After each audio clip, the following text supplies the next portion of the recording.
I don't know a single scientist who would disagree with the statement that the world is exceedingly ingenious. Not just mathematical, not just beautiful, not just elegant, but the manifestation of something truly extraordinary.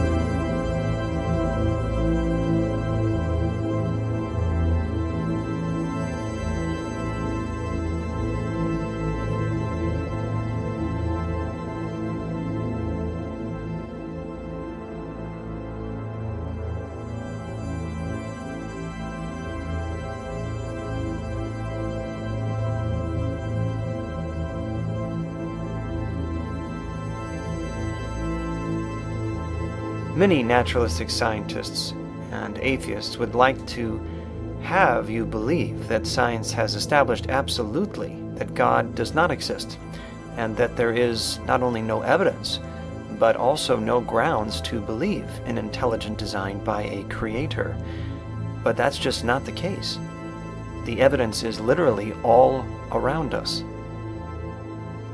One of the greatest minds of science, Albert Einstein, once stated, "Everyone who is seriously involved in the pursuit of science becomes convinced that a spirit is manifest in the laws of the universe, a spirit vastly superior to that of man, and one in the face of which we, with our modest powers, must feel humble." A renowned English mathematician and astronomer, Fred Hoyle, once said, "A common-sense interpretation of the facts suggests that a super-intellect has monkeyed with physics, as well as with chemistry and biology, and that there are no blind forces worth speaking about in nature. The numbers one calculates from the facts seem to me so overwhelming as to put this conclusion almost beyond question."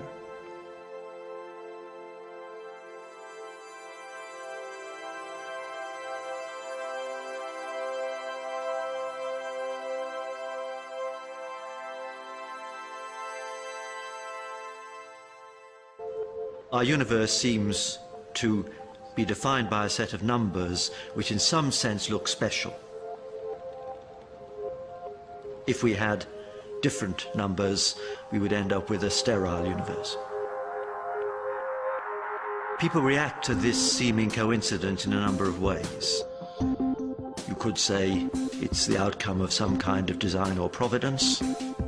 We could say it's a brute fact we have to accept, because these numbers might be determined by some theory which we haven't yet discovered.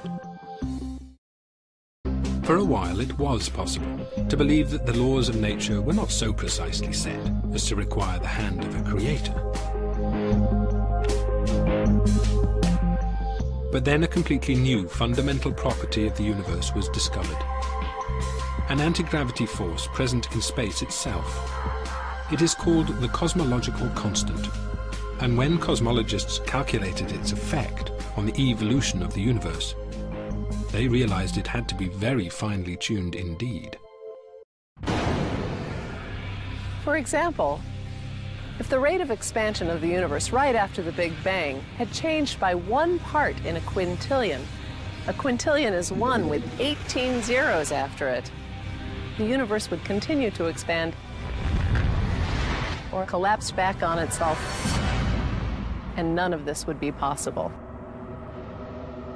To illustrate just how small a number 1 part in a quintillion is, imagine all the grains of sand on this beach. In fact, imagine all the grains of sand in all the world's beaches. That number's probably somewhere around a quintillion. In this analogy, if all that sand represented the rate of expansion of the universe right after the Big Bang, how many grains of sand would I need to add or subtract to wreck the universe? Just 1 grain, 1 in a quintillion. That's how precise things had to be for us to be here. The fine-tunings, how fine-tuned are they? Most of them are 1% sort of things. In other words, if a thing is 1% different, everything is bad. And a physicist could say, maybe those are just luck. On the other hand, this cosmological constant is tuned to 1 part and 10 to the 120, 120 decimal places. Nobody thinks that's accidental. That is not a reasonable idea, that something is tuned to 120 decimal places just by accident.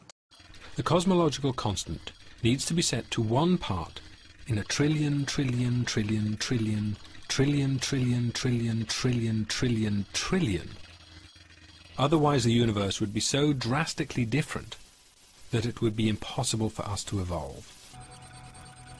That the cosmological constant arrived at such a tiny value by chance seemed to be out of the question, but the alternative explanation was also impossible to contemplate.